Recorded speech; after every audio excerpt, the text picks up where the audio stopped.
Hey there, and welcome back to another video. For today, I'm going to show you the simplest way to send money using Wise, the TransferWise feature. For those who are unaware, Wise is another online payment transfer system. You can use Wise to store money in different currencies and send and receive payments online seamlessly. For today's video, I'm going to show you the simplest way to send money using TransferWise. So first things first, you have to make sure you have a Wise account. If you don't have one already, go ahead and create your Wise account. Once you've created your Wise account, go ahead and log in and go to your main Wise account dashboard. From this account dashboard, you can see a list of your transactions, the current exchange rate for your primary currency to the US dollar, and other details that you can do with Wise. Now, in order to send money, on the upper left corner of your account homepage, click on the green Send Money button.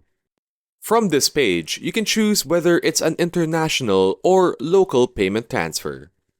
If it's an international transfer, you can dictate the currencies to transfer and convert your money to.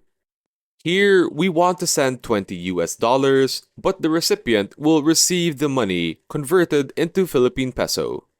You can see a breakdown of the fees that Wise will incur to your account and the total amount of money that will be sent.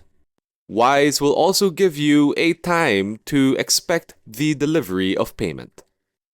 After choosing Continue, you can choose who your recipient will be, whether it's your own separate account, someone else, or a separate business entity.